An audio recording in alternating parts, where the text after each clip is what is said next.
Hey everyone, and welcome to the show. I'm your host Sam Joseph, and today we're very lucky to have comedian Rodney Ramsey joining us. Hey Rodney, how's it going? Not bad. Thanks for having me, Sam. A pleasure. It's been a little while to work it out, but it's definitely worth the wait. So let's dive into our usual questions. The thing, I mean, and maybe you've talked about this on many podcasts before, but I'd love to hear about your comedy origin story. How did it all get started?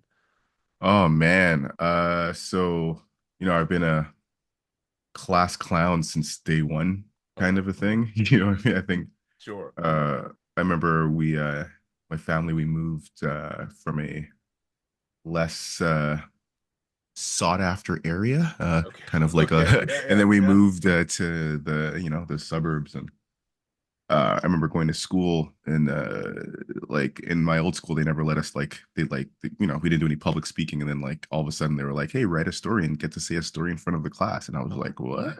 Oh yeah. And the first joke I ever told was, got up there and I was like, hey guys, my name is Rodney Ramsey. And if you don't know that, you're stupid. And then boom, eruption. And I was like, all Boom, right, mic drop. this is my thing. This is my thing. And the teacher never let me tell a story again after that. But like, yeah, man. And then how it is, school plays, acting like an asshole in class. Right. I mean, I later found out that was due to an extremely high level of ADHD. Hmm. But back then I was just like the class asshole. Right. And then Right. then like I mean, like always at my best in drama classes and anything I can do to as a performance art. But then school turned into college, and then there wasn't any of that stuff. And then it was just like got me to like a pretty, I mean, you don't realize it because you're young, got me Uh-huh. to a pretty depressive state.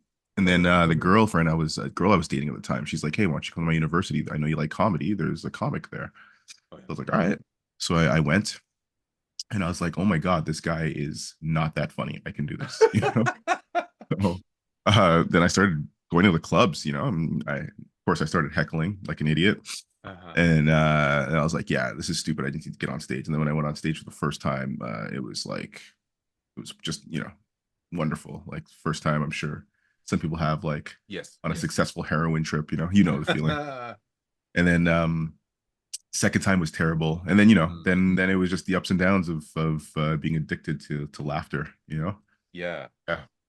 Absolutely. Absolutely. Yeah. I guess there's that feeling, and it's great if you can get it the first time. I mean, I know some comedian friends who've they said like the first 30 gigs they played to complete silence. I mean, I'm just amazed that Oh, they why can would you continue? Indeed, indeed. Some people are sociopath. I mean, very funny friends of mine. But Yeah. yeah, the yes, I mean that as I like want to maybe just you've said already. It almost feels like a drug hit. It feels like that first time there was just something about it that you hadn't experienced yet in life, and you just knew this is the thing that you're going to be doing. Yeah, and then you can reach higher heights. I was actually performing yesterday, and you get on stage sometimes, and like I was closing, and sometimes you'll see the guy before you, like they just want to bury you. You know what I mean? Oh, They okay, don't yeah, even, they don't care if you do well. They just want everybody to know that they're the funniest person in the room. right, right, right. And I was like, whatever. Um, so I was just like watching him, and I watched him walk off the stage. There was like a curtain divided the Uh-huh. stage from the back. Watched him get off stage, and man, it was like watching somebody just do like 5 lines of coke, take 3 shots, and then smoke a joint. He was like floating. It was insane. His like just like the like because I mean we were talking before and seeing him before being on stage and Ah, after it was like, yo, you that was a drug. You were an addict. Like I you can see it specific. Like I mean, his mm, whole demeanor changed. The way he walked, the way he looked, like the mm, whole every bit of his energy was different. But I mean, it was positive as it is when you're having a good high, right? right, right. It was just so interesting to me. I was like, man, I can't fall into that trap anymore. I gotta do this. You know what I mean? Like, yes, there's no way to avoid that feeling, but man, like you can't make it about that. I've seen that take down so many people. Really. Yeah, yeah, Yeah, yeah. So I guess you're saying like, yeah, I mean that's a great thing, and but it can become a compulsion, and you're repeatedly seeking that high to the exclusion of family, friends, love whatever. relationships, what You know, have you. Yeah. I see guys. I remember when I first started. I used to watch guys use the money that they were making the whole weekend to drink at the bar, and I was like, oh my god, I can never do that.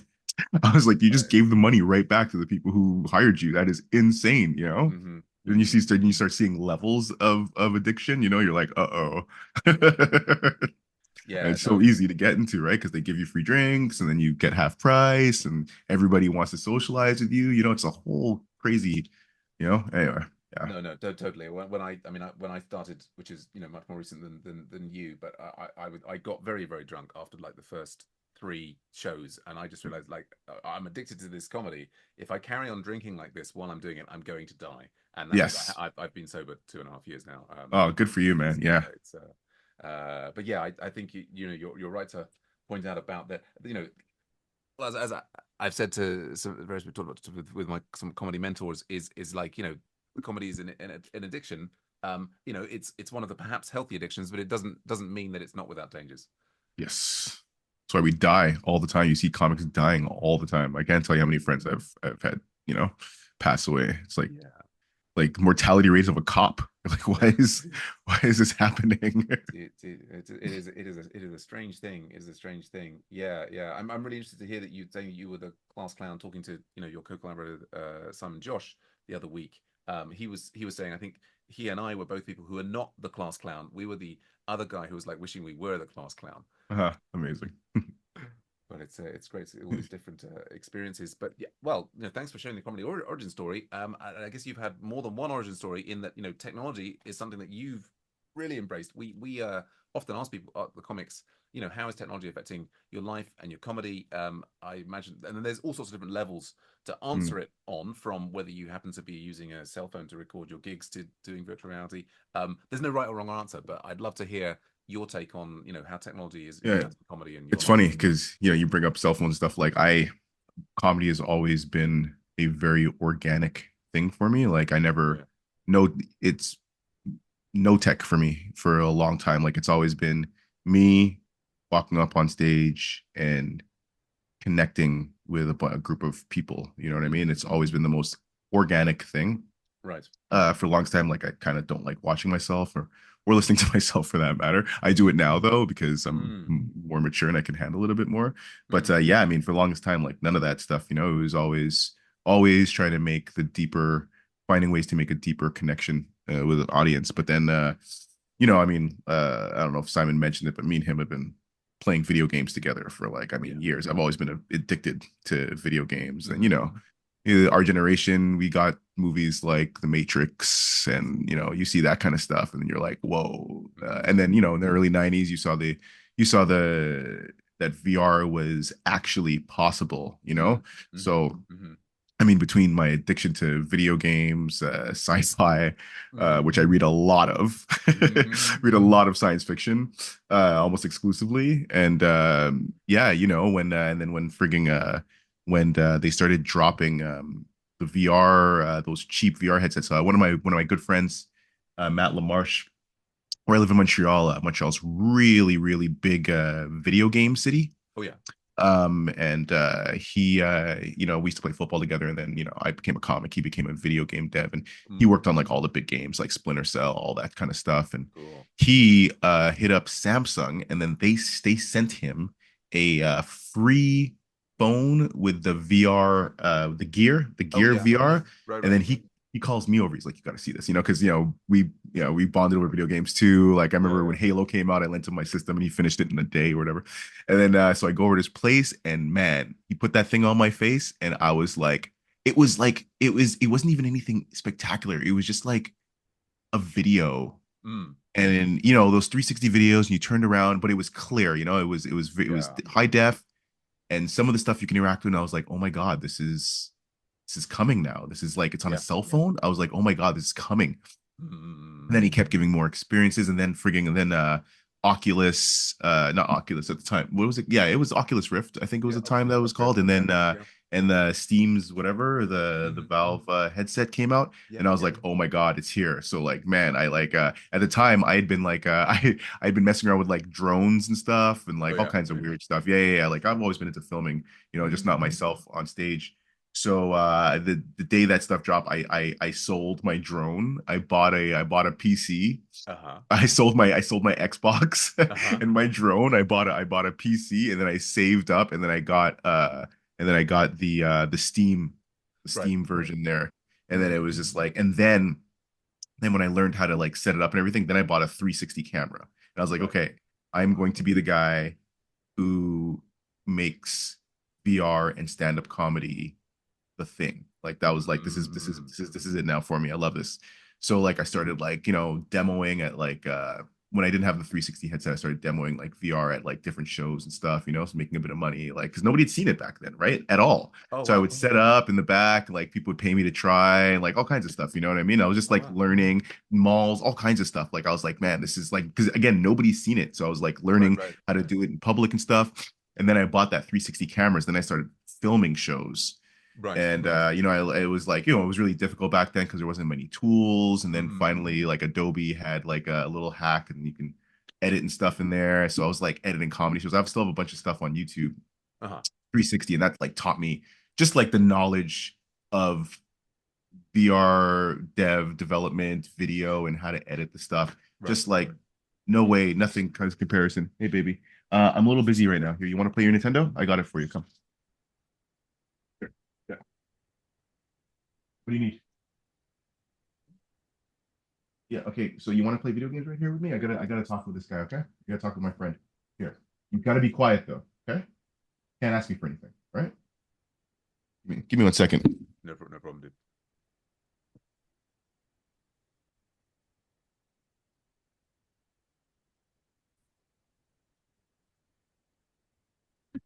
Yeah. Okay. 360 film. Yeah.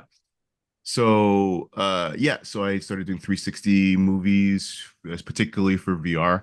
And then I realized that even though it looked really cool, one of the things that was wrong with it was that there was no agency. Right. You're right. Like it was just like, yeah, it's cool Sure. to sit in the audience and watch the show, but I mean, like, it's not really much different from watching it on Netflix. Like there wasn't, Right. and people weren't as Mhm. into it as I thought they would be. Um, then then the then I started getting into uh apps that were like studio apps that had like avatars that you can get into. Like Oh yeah. there was before Horizons, it was called Spaces. Oh yeah. And you can basically go inside Facebook and do all this, film all this stuff, and like be an avatar and do all this stuff, and you can have one person in your room. And I was Mm. like, wow, this is cool, and then I found another one. Um, and after Spaces, they yanked Spaces and turned it into Horizon World, and that took a couple of years. And then Mm. I did another one. I was using another one, and then that got bought by Apple. These guys, like, so I Oh kept yeah. using different ones, and then the pandemic hit, Yeah. and I had found an app that you could be an avatar Uh-huh. and then have a Zoom running at the same time. So it was like I had my personal space, Uh-huh. and then anybody on Zoom can see me Uh-huh. as an avatar. Right. And when the pandemic hit, it was all Zoom shows. So I was Mm. like, "Yo, I want to be a cartoon." Right. So I started doing that. They started hiring me for shows. I started, and then that app got bought. And then Right. I found the Uh-huh. Flipside app. And back then it was just basically PC. And Uh-huh. I found a dev who was like itching to like do stuff. It's a hobbyist. And then like he built me. Went on Fiverr. I got an avatar. Uh-huh. Got an avatar made. And then that guy, he rigged it. And Flipside, this is like my first time like getting something rigged and like going through all that development stuff. And he Sure. made me the club, and then yeah, man. Then me and my business partner, we had been doing stuff in comedy together, like touring stuff in Mhm. comedy together in Canada. We started doing shows together, and he saw what I was doing, and he was like, "Wow, this is pretty cool." And then we started doing a bunch of Zoom shows together. Yeah. Like every week, we were doing Zoom shows. Right now, I was this cartoon character in my club, and then we had all the comics. Their background on a green screen would match my background, so it Right. was like a television show that we were doing on Zoom. It was great, and then. Yeah, man, we did like we were doing shows every week. We are doing all these corporates just because we had this gimmick, you know what I mean? Me as Yeah. this cartoon and him doing all the Zoom background stuff, and he's also a comic.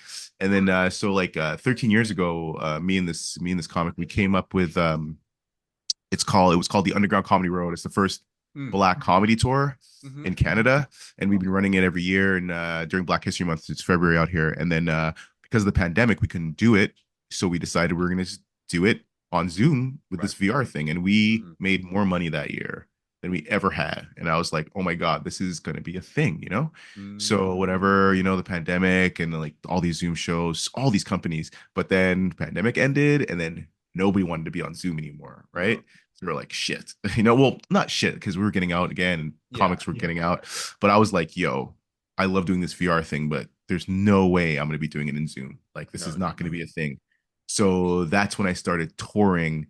Because I had people, couple people tell me there was clubs Hmm. in VR proper at that point. It was like Right. I think it was like 2002, 2022 about. 2022. And because like I heard there was a club in alt VR, and Yeah. that was the fail to render. But I remember back in the day when I saw alt VR, like there weren't avatars, they were just like a bunch of triangles. You know Right. what I mean? I was like, I'm not doing stand up as a triangle. That sounds like the worst thing, right? Like worse than Zoom. So, but then yeah, then I heard that everything got better, and then their Horizon World was coming out. You know what I mean? Hmm. And I was like, okay, let me just check it out. So I started touring, like you do IRL. I'm sure you did this when you started with the VR. Sure. Started touring the VR clubs, and then I was Hmm. like, oh my god, this is cool. It's in development, and it's kind of what I was hoping for when I stopped Right. doing this 360 stuff. So Hmm. then I started getting on stage. Simon Says Laugh was the first place I did, and then that went really well. And then I did Filter Render too, but like, you know, uh, Kyle had a very comedy club owner vibe about him. You know what I mean? Like, you know, like he's like, he making money, right? He's trying to make money off comics and stuff. And like, whatever, I'm not gonna hate on anybody's hustle. You got to do what you got to Hmm. do to be a business. But I was like, yo, this is like an exploratory thing here. I don't Right. need anybody booking me for free. Like I'm some like it's Yeah. real world. You know what I mean? I'm Sure. trying to Sure. develop. So I did his club a couple times, and then like then I stopped. Give me 1 second.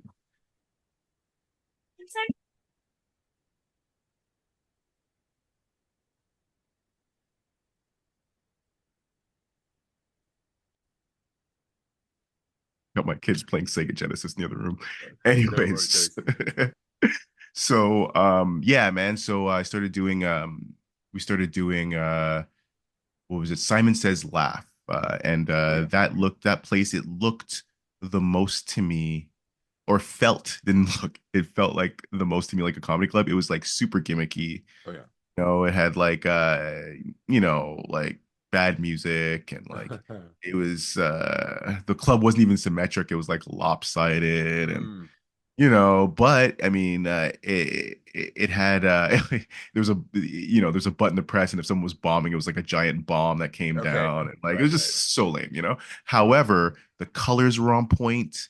Mm. The crowd, the seating was, even though it was lopsided, it was good, and there was like I can see the control booth. You know what I mean? I was like, oh my Mm. God, there's like a tech booth, and like Kyle's Right. place, you can see that. You didn't even know it existed, right? Right. Right. He hit it. So I was like, oh my God. So I went up to him. I'm like, yo, can I produce a show here? He's like, yeah, sure, right? So then that's when I hit up Simon. I was like, Simon, I need you gotta be my side dude here, Sure. Sure. you're tech like me, and like the whole time I'd been showing Simon all the VR stuff that I had. Mm. He was always the first person I'd go to. So then I can't remember how he got a headset, but that he gets a headset, or no, he already had one, and then he Mm-hmm. gets in, and then he starts doing the tech for me for these shows, Mm-hmm. and then we're like, okay, this is badass. And like at that time, like Horizon was like popping off. If you had anything going on, you had at least like 20 people in your place, and then you can Right. take them somewhere else. It was just like so much stuff going on. So then we're like, okay, we need to build our own place, man. Yeah. Yeah. So me, my other business partner, and Simon, we all put down. It was so funny. I think we all put down like it was like $1,500 like together. I don't Oh even know yeah. I'm telling you this, but whatever, who cares? It was like 2 years ago, and I never paid that kind of money for any of this kind of stuff. And they built us basically the venue. It took them like a few months. Yeah. Yeah. And then yeah, we got the first Unknown Theater built. Yes. And then it Yes. was like, and then Simon learned how to do some of the scripting and stuff in the background. Right. And Right. then yeah, we were able to like have this functional theater, right? And we specifically wanted to do a theater because we realized there was all these comedy clubs already popping up. It was like Soapstone Comedy Club, Right. Built Render Comedy Club, Mm-hmm. time Mm-hmm. to, Simon Says Laugh Comedy Club. We're like, let's be a theater, man. Like theater is Right. going to be more diverse. We can do Yeah. all kinds of stuff. Mm-hmm. Mm-hmm. So yeah, man. I mean, like again, Horizon was popping in. It had the events pages at the events page. So Right. yeah, man, every week we had two shows and it was jam packed. And then then we started accumulating a community. I mean, it wasn't always easy. I remember like for the first week, like it was basically a PvP. First couple of weeks was PvP. It was a PvP video Oh, game basically. right, People were right, coming right. in, they were heckling, they were trying to take us down, and like I mean, we have video of us like chasing them down with the sword and like it was crazy, man, Sure, sure. crazy. And then we eventually hooked up with Emitron, and Emitron helped us with the security. Yep. And it was just like, yeah, man. I mean, the cool thing about the metaverse is I've been trying like my whole career. Like again, I'm not a very organized person, Mm, and I mean, if I had been, I would have probably collected like who knows hundreds of thousands of emails by now. But I never did. It's never something that I uh, cared about. You know, and but through the metaverse, like community building is part of it. It's like it's yeah. in there. That Yes. the whole Web3 mentality is Right. a part of the system. So, you know what I mean? We started getting people, and then Simon got us a Discord, and then that Discord just started.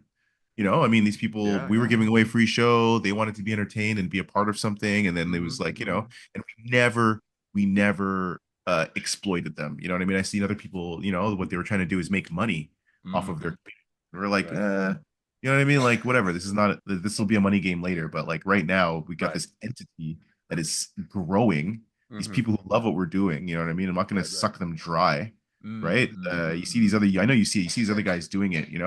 So yeah, we just kept growing and as much as we can. And I mean, now we're basically where we're at, and now the community is like there was a point where we were doing there was a point where we were doing Thursdays every week. Like it totally burnt me out, and like Oh, really? like I had to like make money in other places. You know what I mean? And I Because you were realized putting too much of your own like kind of free time into it. Yeah. buddy, I didn't even realize how hardcore I was going. Like Mm. to book an act, ship a headset to them, Uber every week. Mm.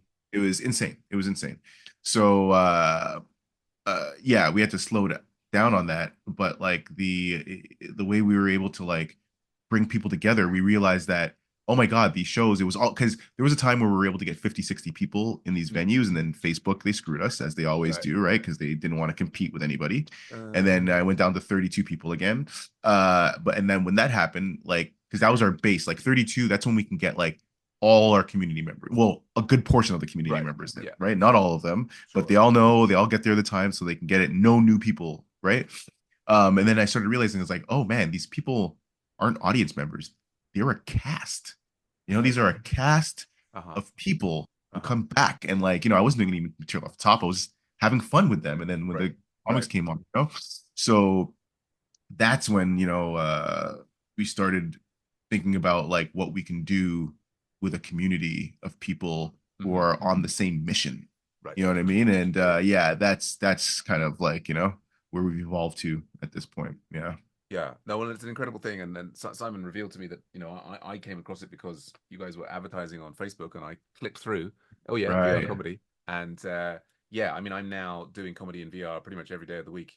Amazing. Thanks to you guys, it's an incredible, and I really want to ask you about the future plans. I'm just there was something you said before about how, well, I mean, what an amazing story to share, like the way you've been threading comedy and technology for many many years. I mean, it's so exciting. The I guess I'm really intrigued that like you talked about, initially it was all about organic, and that you don't even like generally watching yourself back or listening to yourself or what have you. It's yeah, I mean, I am the opposite, in as much as, not that, but I still want to have that connection. Do I? I'm not sure. The thing for me is I am also, I have a sub addiction of watching myself back. Like Mm. it's I'm not proud of it, but I've always, this is before I ever became a comic, I've always been fascinated by the sound of my own voice in a kind of chimpanzee sort of, is that Yeah. me? Kind of. Yeah. Yeah, but I think I'm the odd one out. Like it, I mean, you've got like, fantastic presence, fantastic voice, what have you. What is it about listening to your own sounds that was somehow uncomfortable to begin with? I guess you have the image of yourself in your head, and when that Right. image doesn't sync up to Ah, what you think, like, because like there is me experiencing something which was right. like, again, like this crazy euphoric drug like haze that you go through when you're on stage, and then when I watch it, it was like it was not the experience, Oh, I and see. which is and it used to mess me up because like I booked acting stuff and like I don't I mean I prefer not to watch myself, but like it didn't bother me not nearly as much because like I could look at myself acting and be like, oh, that's not really me, that's a Yeah, character. right, You know what I mean? And I'm doing the right. character the way I should be. So like I can watch that all day. But like when it's like me, but now my experience is starting to sync up because I know what I'm doing now more and Yeah, like I don't okay. talk as fast. You know how it is. Like clean up a lot of the stuff and then now I'm palatable. Now I could watch To myself yourself. to like make adjustments, you know? That's like Yeah. super new for me. Like 20 years in, like Oh, finally I wow. can like, cope. Yeah, Yeah. that's really interesting. And well, and as well though, you mentioned the organic connection. I mean that sounds beautiful, and I feel like that's something that maybe I don't know, I'm missing. Like for me, I often find that, in doing the comedy, it's somehow I'm trying to express something. I kind of, there's a history. I want people to have fun and I want to connect with them, but that's kind of, probably something I need to work on. Is that? Can you say more about that connection, the connection you get in the So moment? here's something that you're like probably 2%. No, not even. You're like 0.001% of the population can understand this. So there was a point where I was like, I can't remember why, but I was doing like just tons of VR comedy and I hadn't done a real world comedy club in a minute. It'd been like weeks. Oh yeah, And then I get on stage to in the IRL after weeks of not doing it. yeah, And the connection was so it was almost too overwhelming for me. You know what right, I mean? Because I forgot how many other layers of yeah, reality there are in IRL, and it messed me up for weeks. I was like, "What is this?" Because like now like this happened months ago, and I'm still now only understanding it because, and the only way I was able to understand this is because the juxtaposition between VR mm-hmm, and IRL.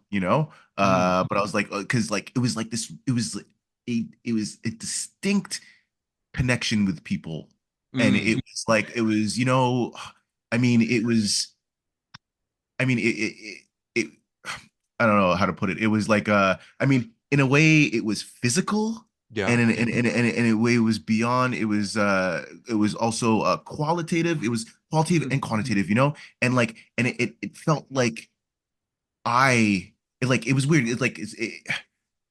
Everything was going through me, right? But it's mm, not like I was in charge or now I see it as like, everybody is basically information and I mm-hmm, was a neck I when you're on stage you become this nexus of information. mm, Everything is flowing through you and you're like conducting it. And when everything's going well, I believe that's what creates that drug-like euphoria kind of thing. It's like people are literally giving their minds over to you. right, And right, like they are, I mean, man, I mean, it is a physical thing because when you're talking to somebody, you are literally in their head. yes, You're being represented in their minds, And then yes, you have 100 people in a room where that's happening, mm, and like their laughter, everything is going through. And I mean, in VR, it's not the same. You know what I mean? no, The level of realness, like I mean, a mm, person just like you're not conscious of it, but like a way a person their expression changes or their body language changes after they've yes, warmed up to you. You know what I mean? Like that's a oh thing. yeah, It's so like I can't I don't notice that consciously, but it happens. You know what I mean? You probably get a whole room of that. Maybe they're sitting back and their arms are crossed, and all of a yes, yes, sudden yes, they're leaning in. That's a physical thing. You know what I mean? And it's yeah, happening when there's this non-physical thing happening. So it's just so powerful. And like, again, like something it took me 3 weeks of doing VR comedy to realize like how powerful that thing is because you get used to it. You go on stage all the time and yes, you yes, just become addicted to this thing. And mm, then like, you get off stage, but I was because of VR, I was still skillful. Like usually I'd have to build up to that, right? Like right, if I wasn't on stage for 3 weeks, I would suck and I wouldn't have such a powerful experience and connection. oh okay, Because of VR, and you get a level of that connection, right? mm, You understand a level of it. Like seeing a shadow. You're like, oh, there's things that can move like this. You know what I mean? mm-hmm, There's mm-hmm, something out there, right? And then so my skill level was high enough to take advantage of that hot room, and then it was just like, yeah, this overwhelming yeah, spiritual slash physical slash like whatever you want to call it. sure, So yeah, man, like I'm really. really looking at comedy like in whole new ways because of VR, Right. and Yeah. because I mean, it's so powerful in allowing you to continue to do it, develop, and seeing how amazing it is when you connect with real people Yes. IRL. That's one thing I really enjoy about it. I understand like the differences and what both are kind of lacking in a way, Yes. Yes. Anyways, yeah, it was just a really crazy philosophical, what I mean, Yeah. experience that I had. And it still shakes me. Oh well, no, and it's fascinating to hear about. And I mean, I've been having like not the full thing that you're describing there, but I mean, I perform, like 5 6 times in virtual reality every week, and in real life a couple of times is the kind of balance. And I definitely I noticed this. I mean, for me, performing in real life last Tuesday, and I could see, there were certain rows of people who were not getting into it quite Yeah, as much as other rows. yeah, And I yeah. like that's sort of flashing up in real time in a way that it doesn't, like, No, I get a similar sort of experience in virtual reality because some of the avatars, I'm not hearing any sound from them particularly, yeah, but they yeah. might be muted, but also their facial expressions. But there's a sort of, obviously for the people who haven't got the pros, there's a Yes, kind of exactly. deadness in their Yes. faces, and I can feel myself in virtual reality a little bit, kind of scrabbling. Like there's something in my mind that's kind of it's trying to like read Yeah. from people, but it can't get the signal. So Trying then to I make the kind of connection. It's trying to make that connection with right. people that they can't hide that. You can't hide that connection in IRL. The connection's dead in VR a lot of Right, the time. right, exactly. And this is what I think it has an impact on the kind of comedy that I do in virtual reality tends to be a bit more risque and a bit Mm. it kind of like in virtual reality in that process of trying to make a connection, I'm kind of like going up these gears into places that I probably wouldn't go in a physical comedy club where I'm getting that live feedback of like, okay, these people are really not grooving to it. I'm going to go off in this direction or that direction. Yeah. It's yeah, it's a very strange set of things going on there, isn't it? It's amazing. I love it. It's just literally another layer of reality for my comedy Yeah. career. Like, I mean, I've been able to do things like Joke Club. I mean, like that was a specifically VR product. Right. And then I was able to take it out of VR and Uh-huh. bring it to the IRL, and now it's doing amazing. Like Oh, really? yeah, I've been teaching comedy at a comedy club out here. And I Oh, mean, okay, right. yeah, I mean, I never would have like acting in Hollywood just kind of dried up, which means it's dried up in Mm, Canada, and there's a lot of mm, stuff going on with our what should we call it, our union and stuff out here. And okay, so acting like, used to be a really sure. big part of my income, and it's not anymore. So I was like, what am I gonna do? And Right. then I was like, wait a minute, like I'm in Quebec, which means it's mostly French, not a lot of English here, and Mm, nobody's teaching comedy. And I'm like, I can teach comedy. I actually have yeah. a brand, Yeah. So I brought the brand, like Oh, everything, the fantastic. logo, everything, and I took it out, and Right. then I branded this new thing, and like people love it, they love it. And like at the end Right, of the right, commercial, it's called, obviously, it's called Joe Club, which is a right, play on Fight Club, right? right, Which right, people right. understand, right? So at the end Yes, of yes. the commercial, I was like, the only rule is if you come to Joke Club, Yeah, you got to tell a joke. yeah, Boom, that's it, right? Like they yeah. make the connection. They're like, Sure. okay, it's a challenge. Oh, great stuff. Anyways, yeah, yeah. So that was yeah, I mean, like again, like that's what I love about VR. You can really create like I've always wanted I'm a production guy. Like since when I first started 3 years in, I had my first production. It was called The Drunken Show, and my idea was I want to get a crowd, a whole room of people, high and or drunk or both, and I want to see what happens. Like what can happen. So we rented a loft. We got some weed tenders, we called them, and they'd Okay. walk around with like weed on the thing. We had our own Okay. bar. It was like 70 people, and we got the whole place plastered, and it was one of the greatest things it was the greatest thing I'd ever done at the time. That was my first world building experience. Like you come in, I set the whole room, everything was meant Yes. for you to have a certain very specific experience. And Yes. I've been I've been recreating that over and over. But then when VR came, it was like, oh my God, I can actually build the world from the Yes. ground up. It was Yes. God powers that I've never seen before. And that, to me, again, amongst other things, is like one of the most, like probably the most powerful thing, Yeah. right?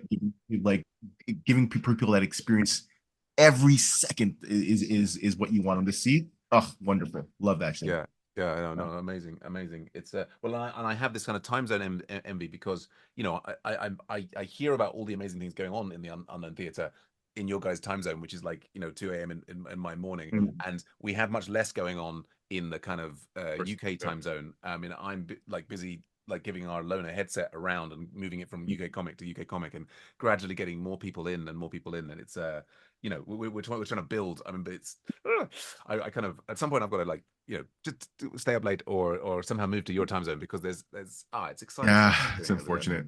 But I mean, there's the opportunity to build an empire, right? If you have the Yeah. time, right? That's Yeah, the other thing, you throughout the know? different time zones of the world. Yes, it's yeah, I mean, it's exciting stuff there. Oh, it's really interesting though as well. You're talking about the kind of the process of creating the experience for people, which involve, like chemicals or all these things. I mean, I was just playing a VR game today that a company I know in Japan has made, which is like a sort of a rhythmscape, and you're like doing this sort of drumming in a kind of like Native American sort of style, and it's sort of like basically as you go in the drumming, it's sort of doing the visuals for you, a bit like some sort of peyote trip or something. And it's there is some sort of I think connection perhaps between Mm, the way that VR creates a world, the way that comedy creates a world, and the way that drugs can affect mm. your perception. I don't know if you have any feel like we can maybe jump ahead. Well, I guess we're sort of running out of time due to some other bits and pieces, so we might need to wrap up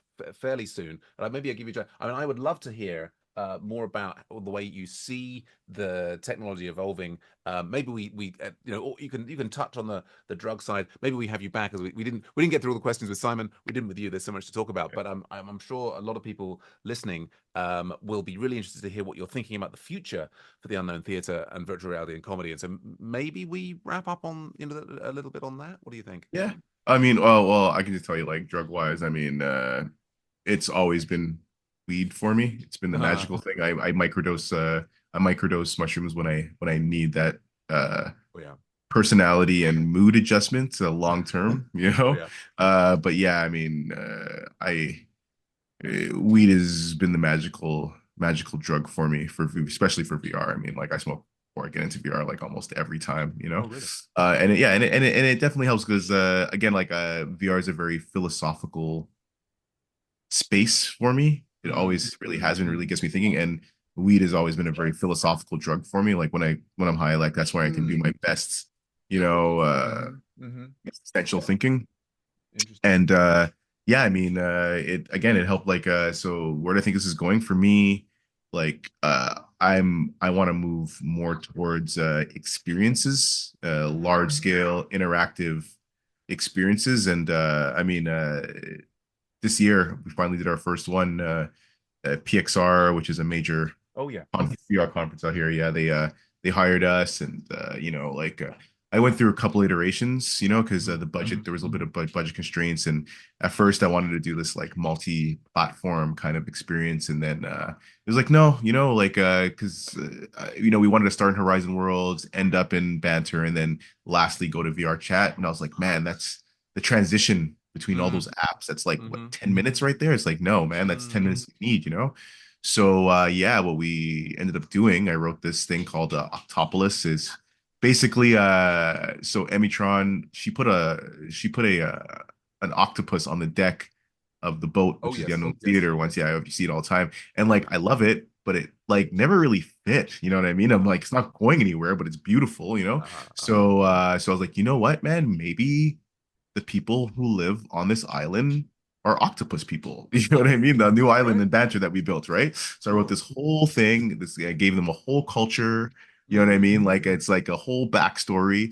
And then right. I asked Right. the Unknown Alliance, which is our community, if they wanted to play the roles of this new culture that I created, which is the unknown theater culture of this island. Mm, And yeah, man, mm, we got 25 people. I got a lot of them personal octopus avatars made. right. Yeah, Wow. man, it ended up being uh the experience is you walk in and then you get to experience like this octopus culture, and in this culture like Yes. improv is like their way of handling disputes, because octopus are typically like loners and they fight a lot Right. of stuff. Okay. So and they, in order not to kill each other, like Right. Right. Right. improv is their way to like, as it's Oh, okay. payment, and it's their martial arts, right? Okay. So like the way the story goes, like you take the boat from the unknown theater to this island. Yes. It's like a luxury cruise, and you go to this island and you experience the octolope the Octopolonian culture, and like you don't know this. Well, I mean, you do, but you don't know this, Yeah, but yeah. they draw you here, and you have to perform improv for them. Right, And if you win, you get to see the comedy show, the professional stand-up comedy show, the best in the metaverse right. downstairs. But if you lose, then you get eaten alive by the octopus on the island, right? So people are coming in, and the whole time the octo people are like, you look delicious. And Yeah, like, they're like super condescending and sure. like, you know what I mean? Just messing with them. But I mean, you get into it, like, and we realize that like the improv was actually stronger than the stand-up just because like, it's interactive, right? Because of the So engagement. yeah. So now like, I mean, this is where I want to move, like, because like, you're Yes, to me, yes, you'd pay like I would pay like, 25-30 bucks in VR to see Bill Burr, but it's not yes, going to be Bill Burr most of the time. People want a whole, and not everybody's into just, yeah, great stand-up comic. They want to experience something. So yes, this is yes. great because before the comedy show, they can go through this whole thing with a cast of 20 people, which is insane. Hmm. And then a bunch and part of that 25 people is pro improvisers, right? Yeah, So you're getting and the rest of them we've been training, right? So we've taken that whole community, that huge community thing that yeah, Web3 and Metaverse does, and because we didn't exploit these people, because we fostered them, we trained them, we yeah. loved them, you know what I mean? They came out for us, and now we have this crazy bonding experience. They all have like there's something really powerful when you create an avatar for somebody that is suits their personality. You know Right. what I'm saying? Like you can't get that with Horizon, and it's super hard to do in VR chat. It's one of those things in Mm. banter that's makes banter really unique. It's super easy to do. So yeah, Mm. man. Now we got this show, and I told you before we weren't doing Comedy in the Metaverse before because it was taking so much out of me. But now we can do this, and it's like it's using the cast, right? The Right. whole cast that I really, and now we have this huge community show that these Yes, people aren't going to as just spectators; they're a yes, part of, yes, which is yes. what they were the whole time. But now it's been solidified, right? So now, Yeah. you know what I mean? Amongst all these other things we got going on, we have this ticketed event that's Yes. I don't think there's anything like it in the world. Like for as a comedy show, I think I personally believe it's the greatest. I do believe it's the Yes. best comedy experience you're gonna get out there right Amazing. now. Yeah. So Well, yeah, it's yeah, incredible, and I think I connect that back to I think what you're doing is you're creating this incredible sci-fi experience for people. yeah, We're kind of it connects back to all the things that you're excited about, the connection with the yeah, people, creating the world. Yeah, absolutely amazing. Well, what we'll have to do is get a link to the experience, put it in the show notes so people can sign up for it. absolutely. It really makes me think of you're probably familiar with the author Neil Stevenson. Yes. Yes, and there is a at least one of the I forget the name of the book, maybe his second book has this whole environment where people are kind of in a like they're in VR and their perception of reality is being warped, but it's sort of a big you describing that it makes me think of some of the Neil Stephenson ideas, and it's incredible to think that so many of the things I was reading about 30, 25 years ago are Hmm. becoming part of Oh reality. yeah, man. I mean, Yeah, Snow Crash. I mean, that shit's like that's one of the biggest influences, right? That's why it's called the metaverse, right? That's absolutely, yeah, absolutely, yes, yeah. yes. It's and it's right because I just reread it like over the summer, and it's kind of got they've got this sort of like the caricatures they've got of the sort of the VR head like the megalomaniac people who are like running the multiverse do sound a bit like Elon Musk and Mark Zuckerberg. Oh man, dude, It's dude. I mean, like the neighborhoods being owned by corporation, that's gonna happen in the States. Like they're just ahead of yeah. the curve, right? Like Goodness yeah. me. Oh, well, Rodney, unfortunately, I'm going to have to run. It's been absolutely wonderful conversation. I really hope we can have you back on next year Yeah, to man. Yeah, discuss. absolutely. Absolutely. This is a lot of fun, man. It's great to meet you. Yeah, Actually. yeah, Kind of. in a kind of Yeah. another layer of Yeah, another reality, of the layer of veil yeah, that's been yeah, lifted. yeah. Still not the final one. One day, I would really I want to get over there to the North American continent Oh and my God, you come experience over it. here, I will hook you up with so many fucking gigs. Yeah, that'd be really nice. Yeah. Yeah. Sounds amazing. Fantastic. Well, All right. let me just wrap up the show. Thanks everyone for listening. Remember, you can support us by going to patreon.com/comedians on, where any level of support will help you to continue, help us continue to produce the show. And please do follow us on Facebook. There's a little community there, and we'll see you all again soon. Oh, and thanks so much for coming, Rodney. We really appreciate Buddy. it. Thank you, man. It was great. This was a lot of fun. All right. Time to Peace out, watch man. some American football, the inferior brand. Good stuff. All right. Enjoy. Enjoy. Take it easy. Peace out.